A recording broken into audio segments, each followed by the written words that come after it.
Imagine you're a helicopter pilot in the middle of the Pacific Ocean. Beneath you, nothing but water for hundreds of miles in every direction.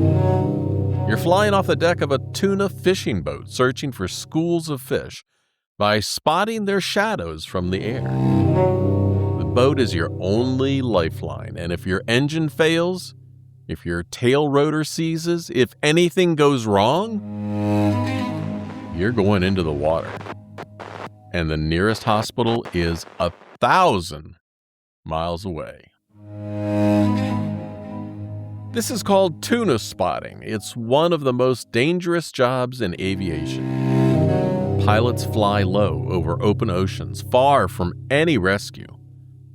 And they accept the risk because the pay is damn good. And because they trust that the helicopter beneath them is safe. But what if it wasn't? What if the helicopter keeping you alive was built from the corpses of crashed aircraft? What if the engine was military surplus from Vietnam, corroded, leaking oil, and decades past its service life?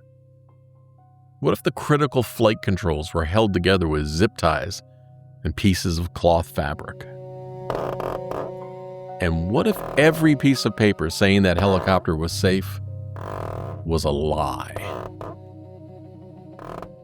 For more than 2 decades, a company in Guam called Hanson Helicopters did exactly this. They built what prosecutors would later call Frankenstein helicopters. They bribed an FAA inspector to sign off on aircraft without ever inspecting them. And they hired pilots who, in their own words, asked no questions. And when those helicopters fell out of the sky, when pilots drowned in inverted cockpits, when mechanics broke their backs in crashes and were left abandoned for days, the company had a solution for that too. Sink the evidence. Pay off families. But keep flying. I'm Steve Rode, and this is the story of John D. Walker, the man who turned an aviation company into a death machine. A story of 9 dead pilots that became 10 during the trial itself. And a story of $400 million in fraud, 48 shell companies, and one corrupt FAA inspector who sold his integrity for an airplane, some cash, and according to court testimony, some money and hookers.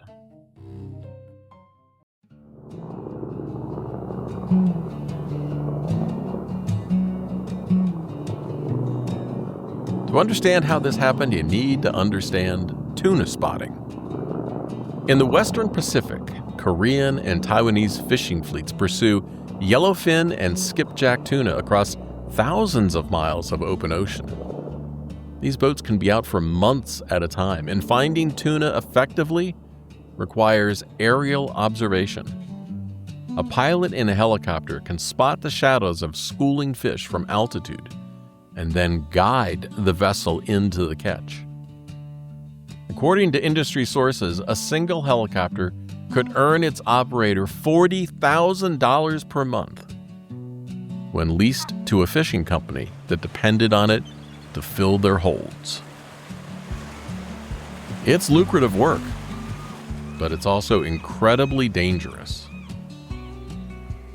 Francis Mayrick knows this better than most.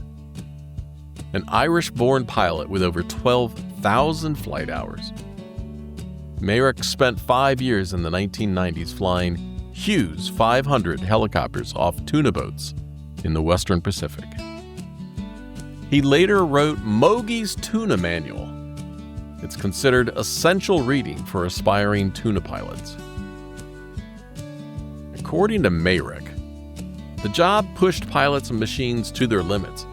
Long hours, salt air that corrodes everything, landing decks that pitch and roll, and if something goes wrong, you're so far beyond the reach of any rescue service. The industry accepted a certain level of risk.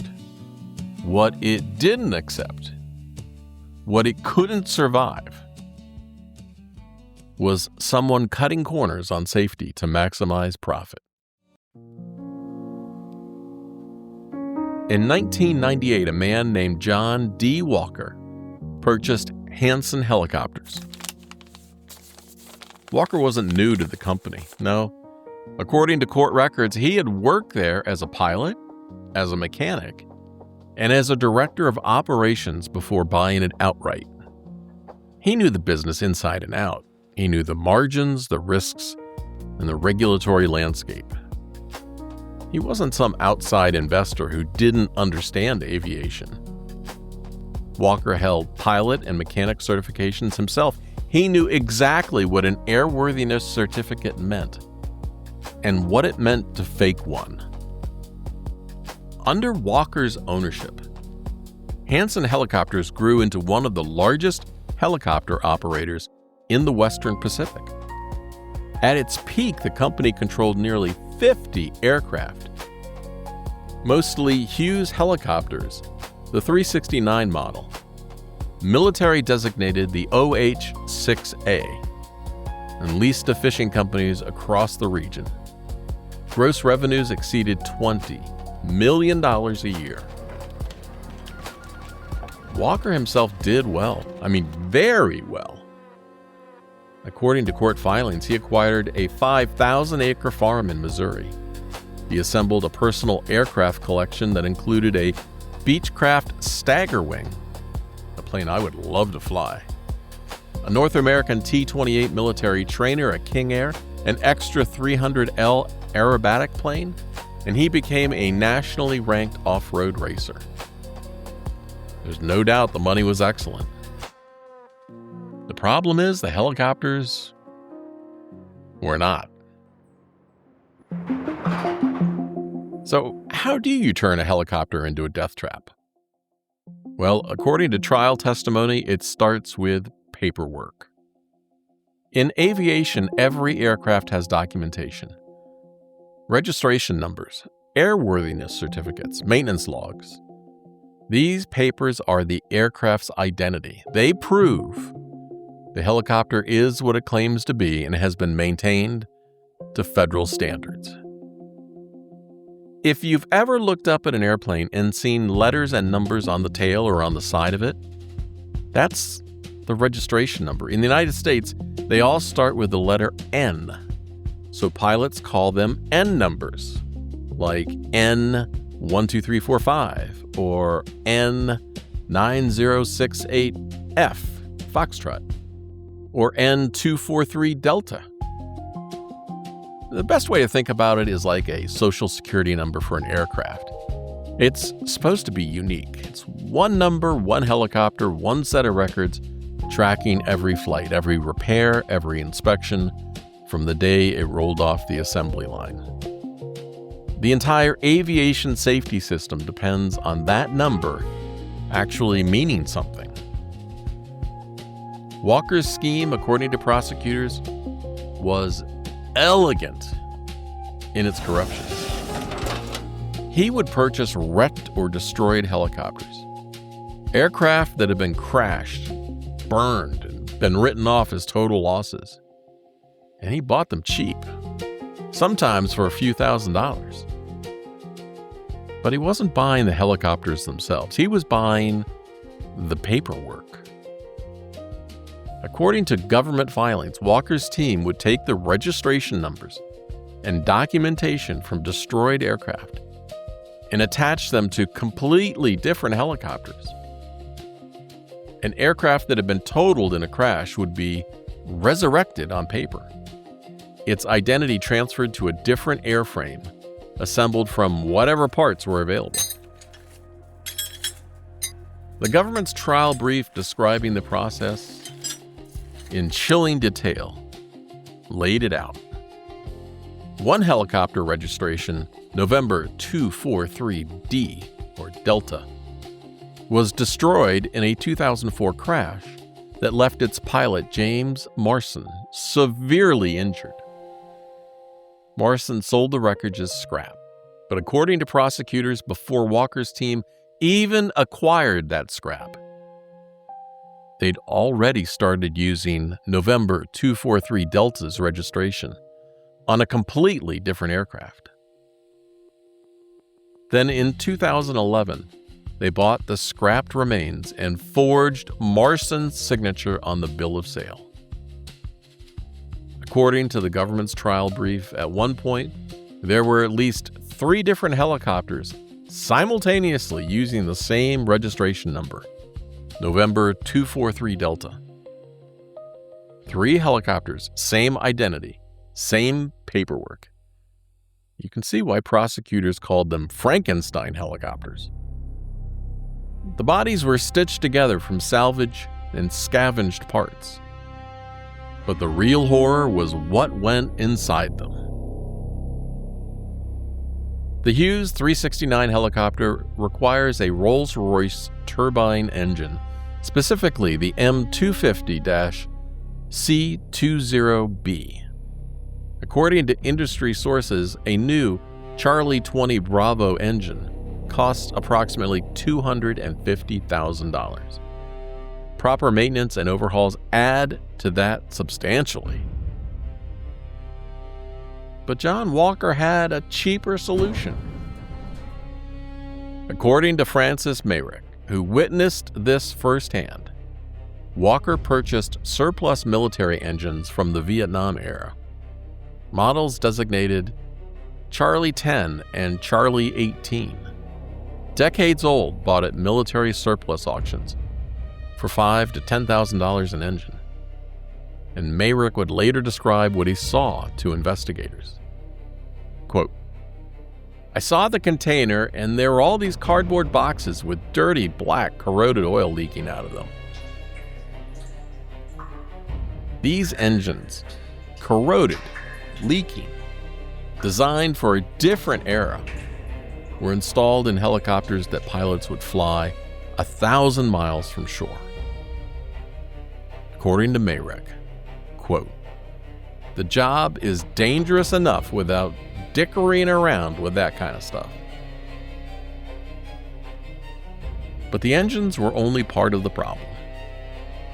According to the government's amended trial brief, Hansen installed counterfeit tail rotor pitch change links, critical flight components that, quote, "the failure of which could have a catastrophic effect upon the rotorcraft." These parts were supposed to cost over $1,000 from approved manufacturers. Hansen bought counterfeits for as little as $28. And when the counterfeits didn't fit properly, according to the trial brief, mechanics were required to jerry-rig them, placing foreign material through the bearing holes to maintain friction.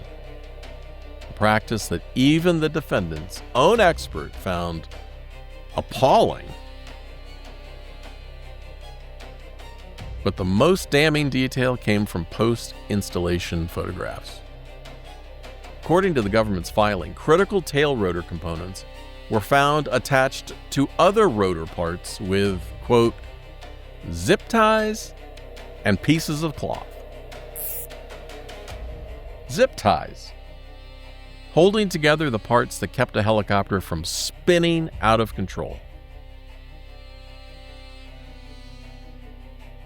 Now, I need to stop here because I haven't told you something about myself. I've been a pilot since 1987, a commercial pilot. I flew search and rescue operations for years and dog rescue flights, and I've found myself in situations that absolutely could have killed me. Bucket Center, capacity 431. Go ahead. I'm at the land of the nearest airport. We have low oil pressure. Are you declaring an emergency? Declaring emergency, capacity 431. Master Flight 431, understand descend and maintain 4,000. Your closest airport is going to be Easton Airport. It is off your 2 o'clock and 12 miles. Runway 4 is going to be your best. Actually, runway 22 is going to be your best bet. So let's fly heading of 300 on your heading, maintain 4,000. 300 on the heading, oil pressure still dropping. Affirmative, we have 0 oil pressure at this time. Fuselage on board, we have about 60 gallons. Passenger Flight 431, that heading that you're on is going to put you on about a 4-mile base. You guys want to put it a little bit tighter than that? Yeah, tighter, please. Compassion Flight 431, let's start with 10 degrees to the left. 10 left with you. I'll stay with you for another 500 feet or so. Okay, are you still IMC? Just breaking out the bottom. Okay, the airport should be just off the left side of the nose in 5 miles. No joy yet, 431. Okay. Passenger Flight 431, the airport's now 11 to 12 o'clock in 4 miles. I believe I have the field in sight. Just give me a few more minutes. Passenger Flight 431, Roger. You are cleared to land any runway at Easton. I say again, you are cleared to land at Easton. All right, field in sight off the tower, 431. 431, Roger. What you just heard, that's real. That's an emergency. That's me in the cockpit when my engine was losing oil and I had minutes to get on the ground before it seized. That emergency was caused by a mechanical problem, a mechanic's mistake. And here's what you need to understand about the relationship between a pilot and a mechanic. It's built on trust, complete trust. When I strap into that cockpit, I'm betting my life that someone I may barely know did their job right. Every bolt, every seal, every inspection. When I was flying search and rescue, I even had my mechanic's name lettered on the side of the airplane. I told him I wanted people to know who to call if a mechanical problem brought me down. I was laughing when I said it, but I was dead serious. But here's the part of aviation that people outside don't see. If you're a commercial pilot and you refuse to fly an aircraft that looks questionable, if you ask too many questions, you raise concerns, the word gets around. The aviation world is smaller than you think. Pilots who get a reputation for being difficult stop getting work. The FAA wants to keep people safe, and the aircraft owners want to reduce expenses. And the pilots? Well, the pilots need to fly.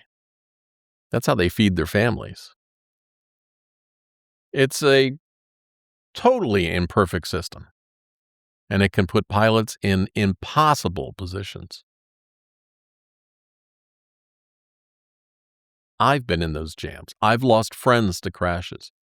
I've had good friends barely make it out of flights alive.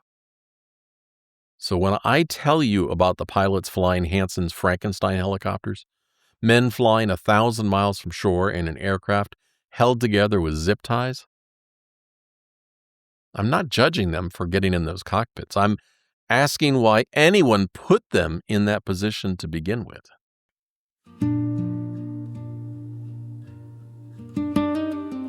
Before we go further, I need you to meet someone. I want you to meet Rafael Antonio Cruz Santos.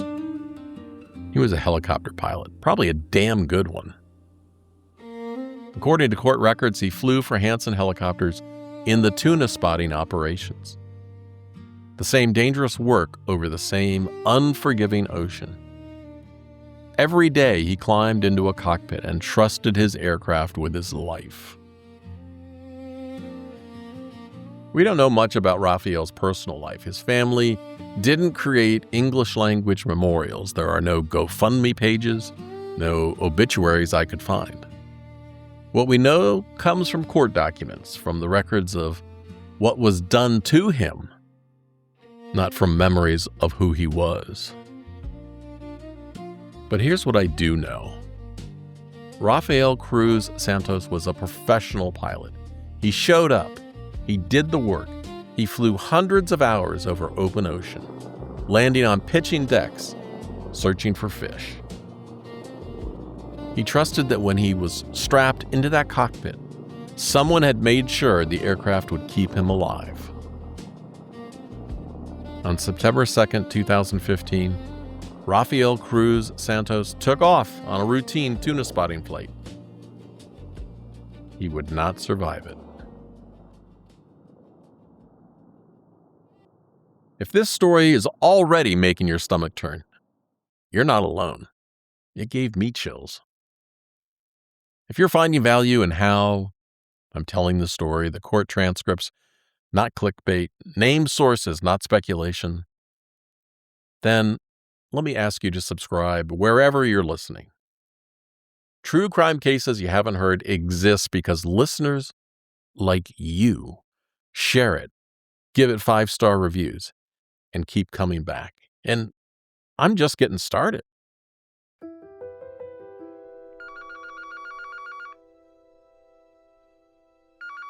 Now, by now, you're probably asking yourself, where was the FAA? The Federal Aviation Administration exists precisely to prevent something like this.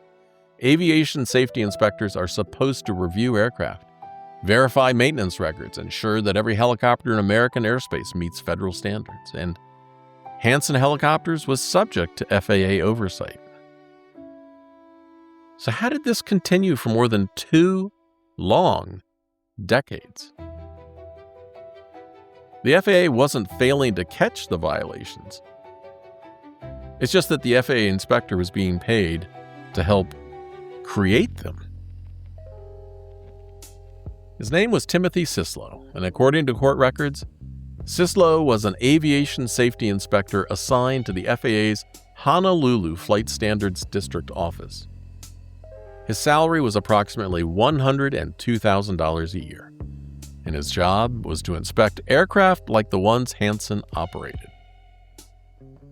According to prosecutors, between 2009 and 2017, Sislo didn't inspect Hansen's helicopters, but he certified them anyway. And according to government filings, Sislo was being bribed. And those bribes included cash payments. They included what Sislo himself described under questioning as, quote, money and hookers, unquote.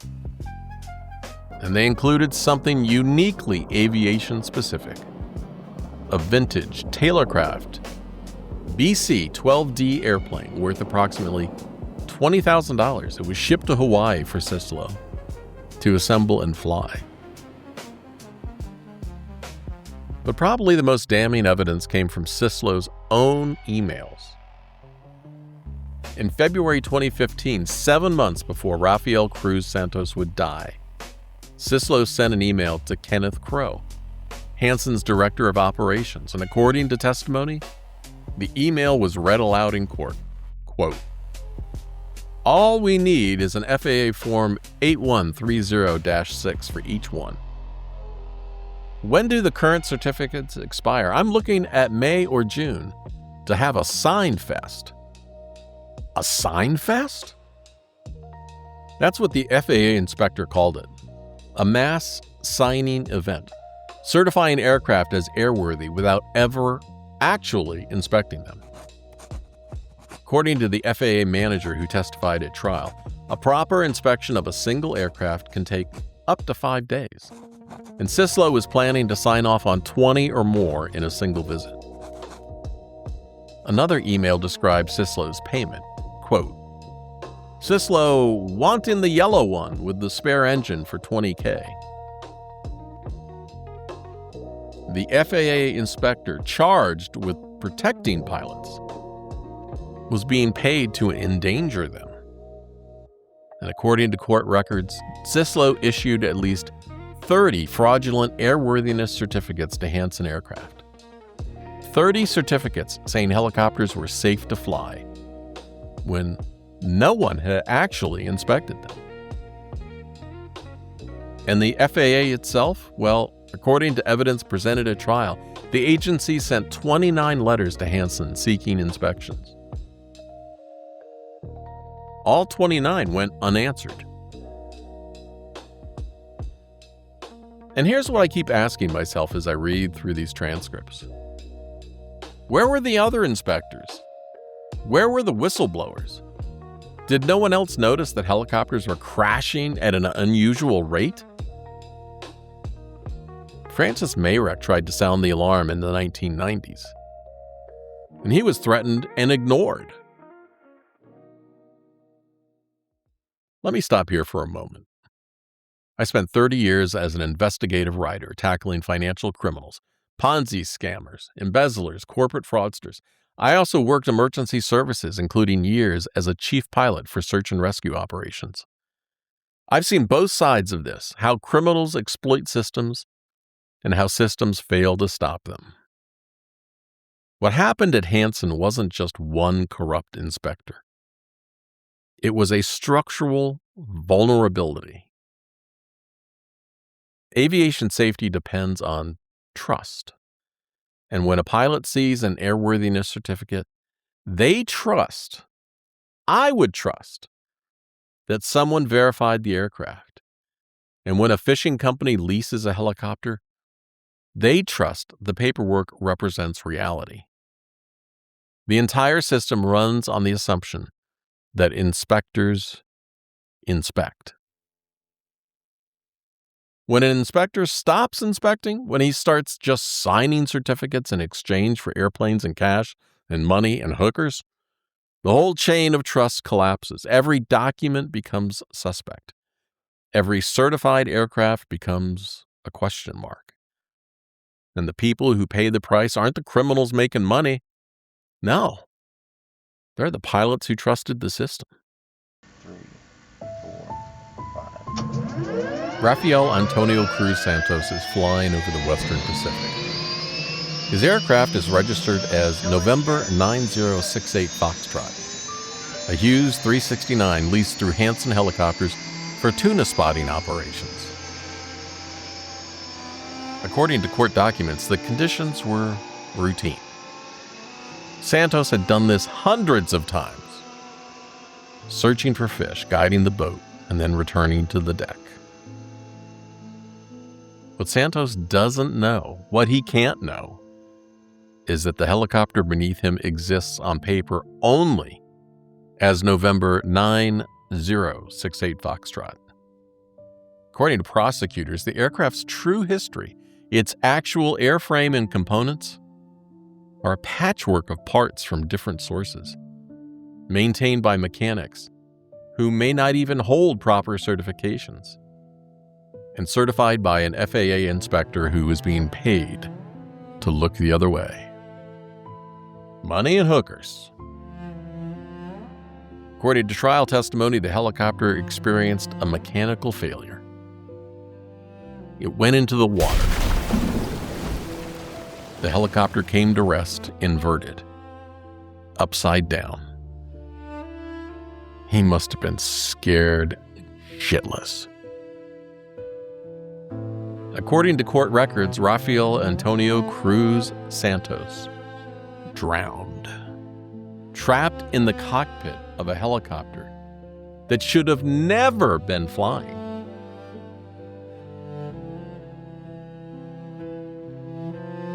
He was not Hansen's first victim, and he would not be the last. The day after Rafael Cruz Santos drowned, September 3rd, 2015, Kenneth Crowe, Hansen's director of operations, sent an email to Philip Kapp, the director of maintenance. According to court exhibits, the subject was the company's situation. The body of the email contained 4 words, quote, "Shit's falling out of the sky." 4 days later, another email, this one about the funeral arrangements, quote, "Thought we were getting off cheap." According to prosecutors, Hansen paid the Cruz Santos family $100,000. Not as compensation acknowledged in court, but to prevent a lawsuit. Hush money.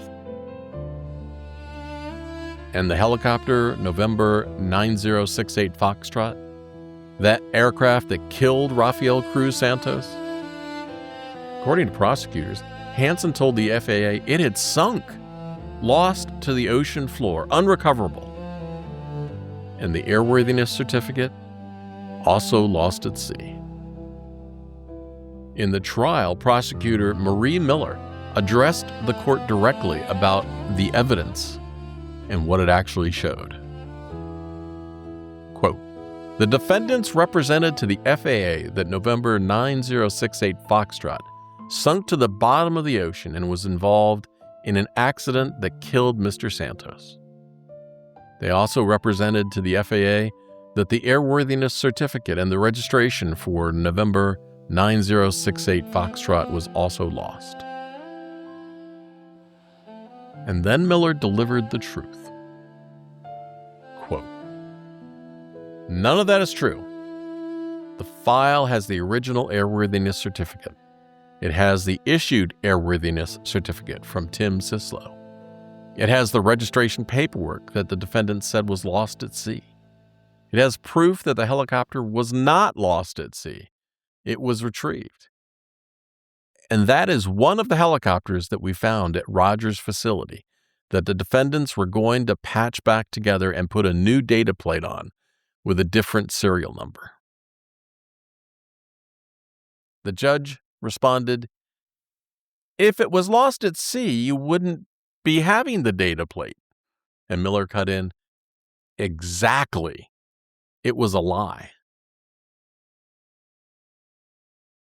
A Frankenstein helicopter that had killed a man would rise again with a new identity. Rafael Cruz Santos was one of 9 deaths the prosecutors attributed to Hansen helicopters. 9 pilots who went up in aircraft that were held together with lies. According to the former NTSB accident investigator, Jeff Guzzetti, who examined Hansen's safety record, there were 29 documented accidents dating back to the 1990s. Of those, 18 had never been reported to the NTSB.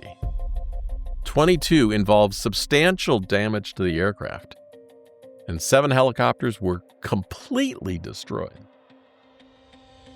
And those were just the crashes that left evidence. According to testimony from Marvin Reed, Hansen's executive vice president, who later became the prosecution's star witness, some crashes never made it into any report at all. Reed testified about 2 workers who were injured in a Hansen helicopter accident. According to sworn testimony, he admitted on the stand that they had 2 men in an accident. Both men broke their backs and were left on the tuna boat for days before getting any help. Days! Men with broken backs abandoned on a fishing vessel in the middle of the Pacific while the company figured out how to handle the situation.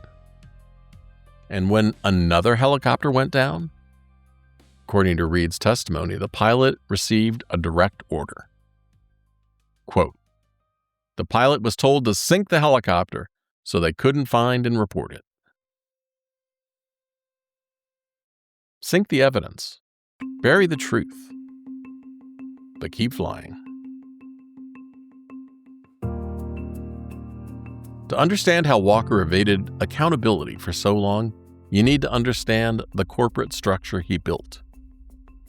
According to trial testimony from IRS special agent, Walker operated not one company, but dozens. 48 shell corporations, mostly incorporated internationally, in Vanuatu, in the Philippines, in jurisdictions far from American oversight. And here's one number that tells you everything about how Walker valued these aircraft and the lives of the pilots flying them. On paper, the helicopters were worth $14 million.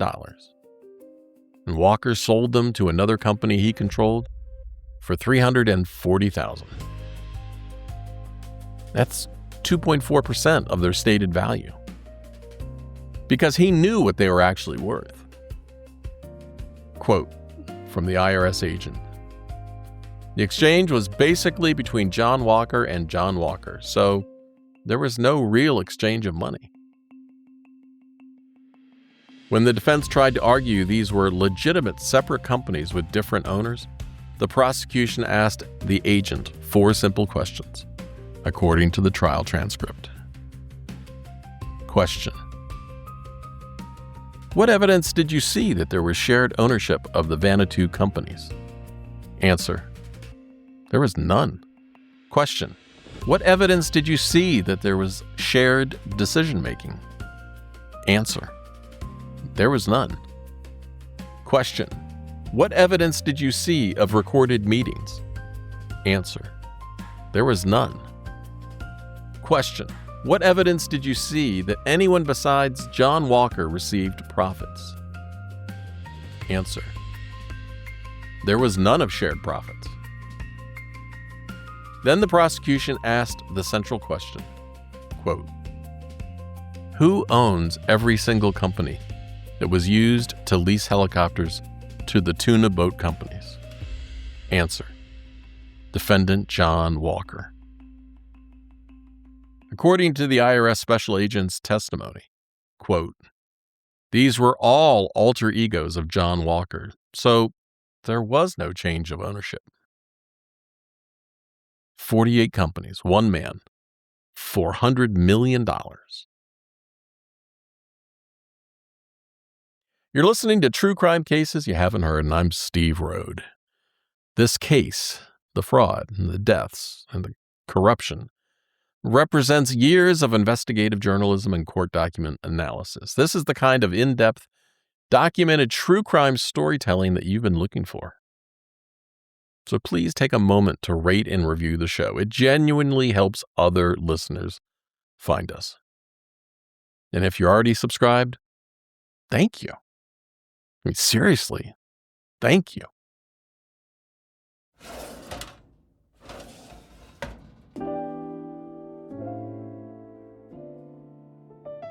It's October 21st, 2016.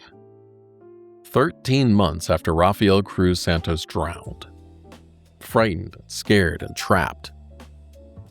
Federal agents moved on Hansen helicopters.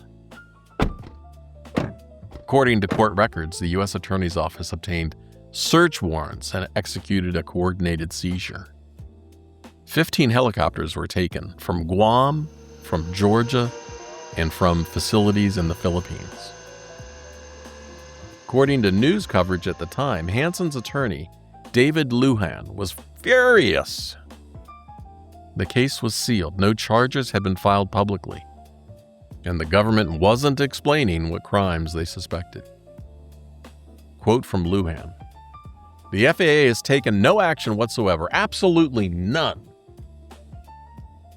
And when Lujan demanded answers, demanded the return of the helicopters, demanded to see the affidavit explaining the search warrant, in that same letter, Lujan demanded the return of Hansen certificates and to provide them with an explanation for the search warrant, threatening to file a motion to return property in district court. In response, Leon Guerrero wrote back, quote, "Feel free to file your motion," end quote. The government was building something, and it would take them nearly 2 more years to finish it.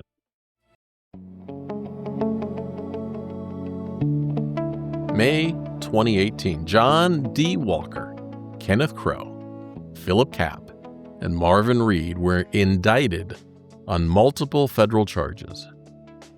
A superseding indictment in December 2019 expanded the case further. The charges read like a catalog of aviation nightmares. Conspiracy to defraud the FAA and NTSB. Aircraft parts fraud causing serious bodily injury and death. Employing uncertified mechanics and pilots. Helicopter registration fraud, wire fraud, money laundering. Let's not forget the bribery. 110 counts in total.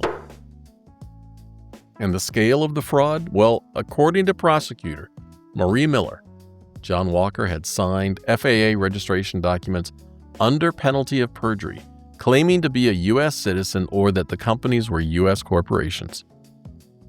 317 times.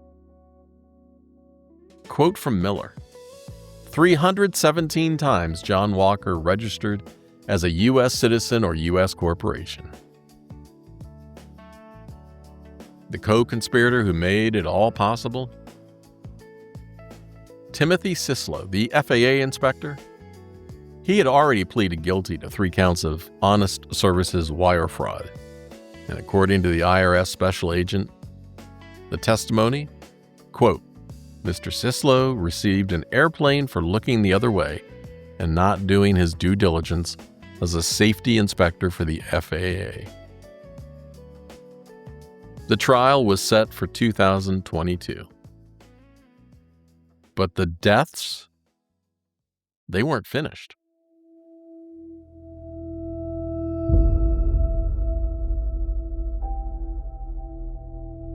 Four years passed.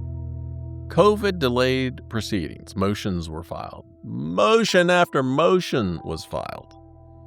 Witnesses were deposed. The defendants remained free on bail.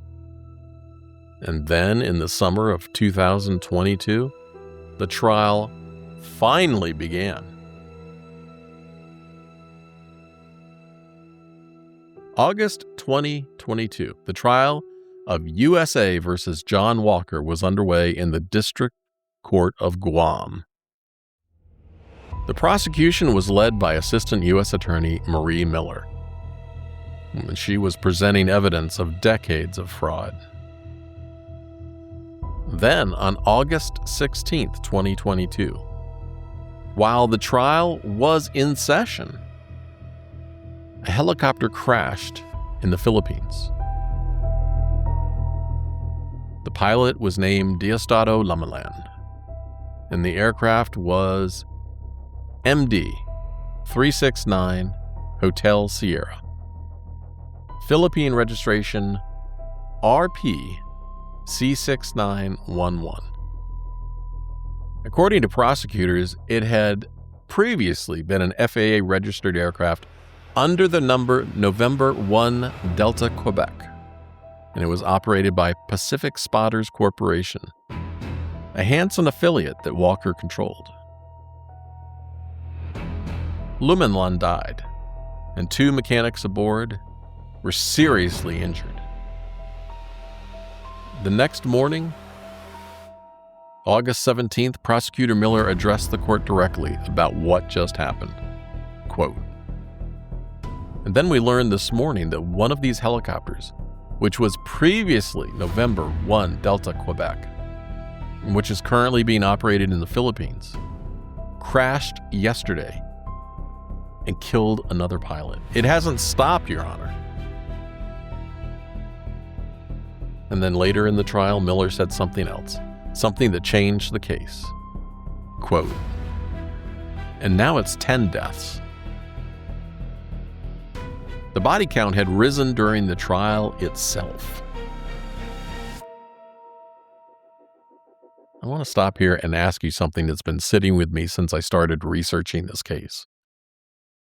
If everything the prosecution alleged is true, and a jury of 12 people agreed that it was, on all 110 counts, then what separates John Walker from a serial killer? I'm serious, think about it. He knew the helicopters were dangerous, and the emails prove that. Shit's falling out of the sky. He knew pilots were dying. He attended the funerals. He paid off families. And then he kept putting pilots in those cockpits. Year after year, death after death. A serial killer chooses victims and kills them directly. Walker built death traps and let statistics do the work. He didn't know which pilot would die, but statistically, he knew someone would. And he kept the operation running anyway. The legal system calls that reckless indifference or depraved heart. It's a different charge than murder. The sentences are different, the language is different, but the victims are just as dead. The families of Rafael Cruz Santos and Lomelin don't get to say, well, at least he wasn't technically a murderer. I've covered financial crimes for 30 years, Ponzi schemers, embezzlers, fraudsters. Most of them steal money and destroy lives, but they don't stack up bodies. Walker stacked up bodies, 10 of them. And he did it while collecting $400 million and racing off-road vehicles and building a personal aircraft collection. The law has categories and the law has distinctions, and I understand why. I absolutely do. But when I read through those trial transcripts, when I thought we were getting off cheap about a dead pilot's funeral, I stopped seeing a fraudster and I believed that I saw something else.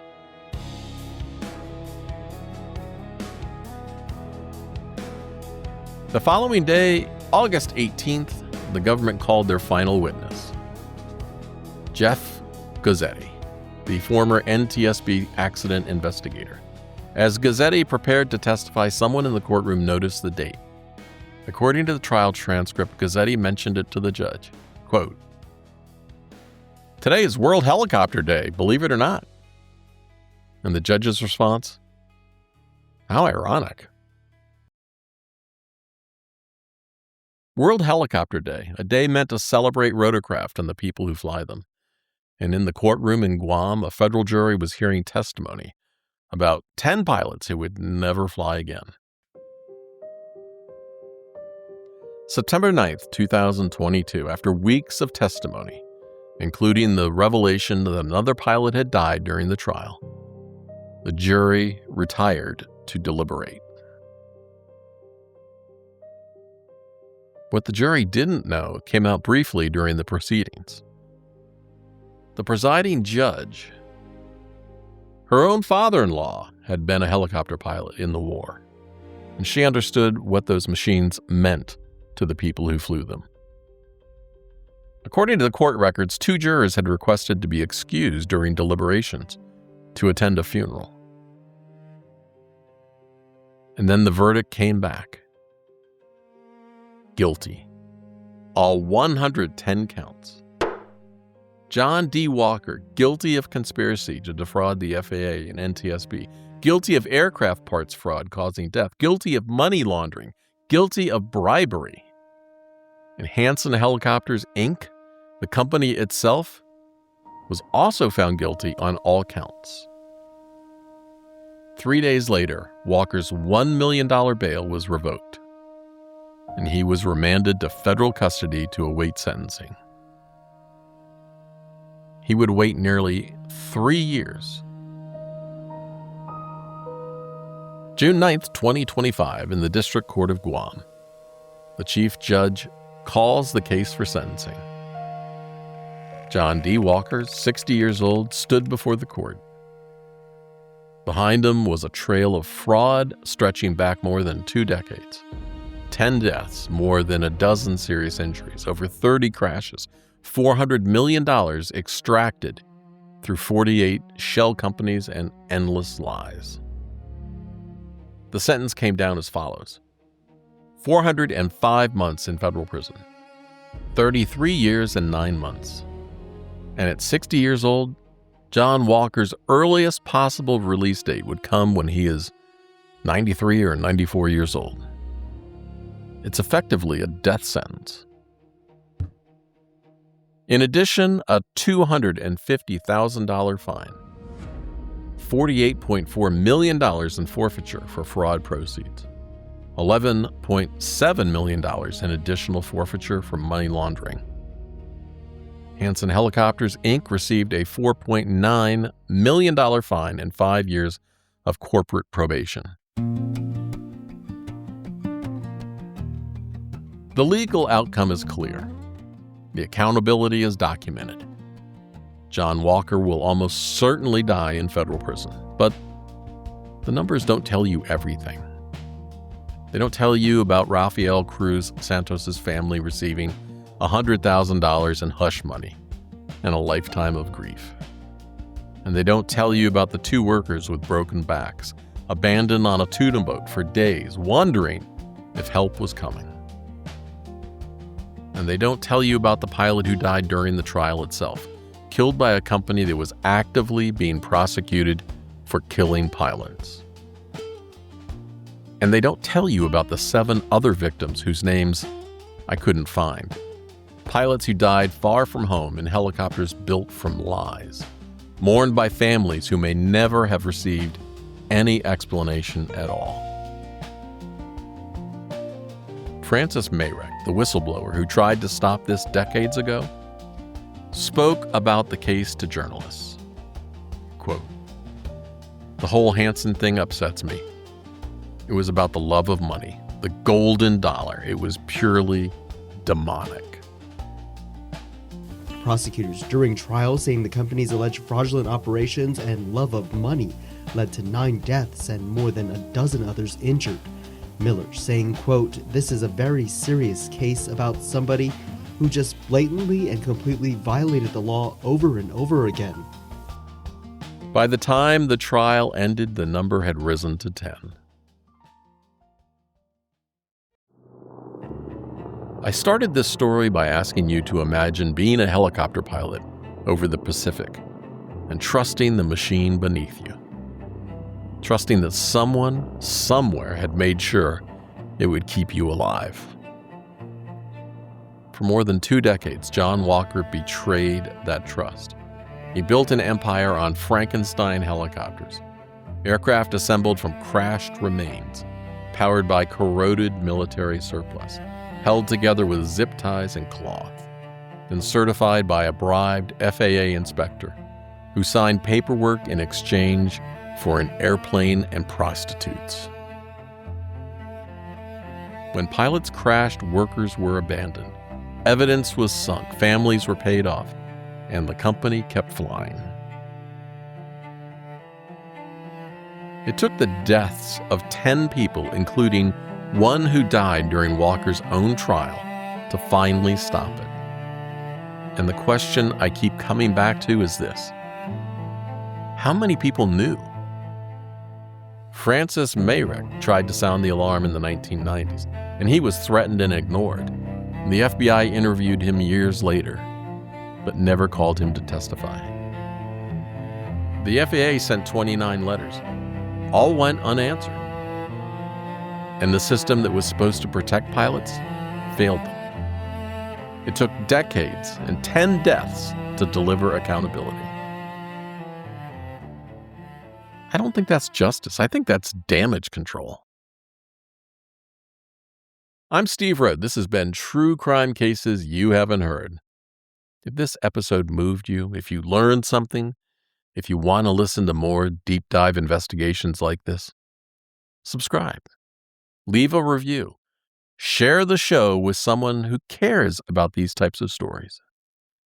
Every rating, every review, every share helps me reach more listeners. And more listeners means more resources to tell the stories that aren't getting told. The cases the algorithms bury. The victims who didn't get English language obituaries. Yeah. Thank you for listening. Remember, You ain't heard about. stay curious, stay safe, Time to dig in. and stay subscribed. See ya.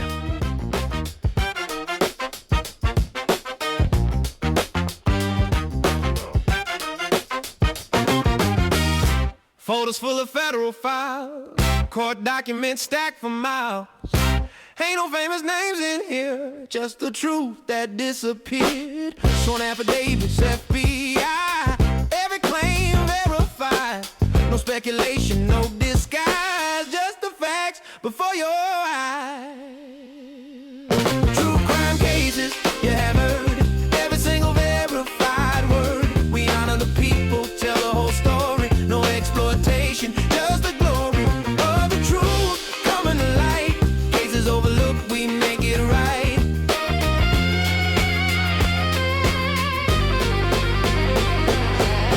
Victims ain't just plot devices, not just names, not just crisis. Families deserve the dignity, stories told with integrity. 30 years I've walked this road, investigations heavy load. From the dispatch desk to the mic, getting every detail right. True crime cases, you have heard every single verified word. We honor the people, tell the whole story, no exploitation, just the glory of the truth coming to light. Cases overlooked, we make it right.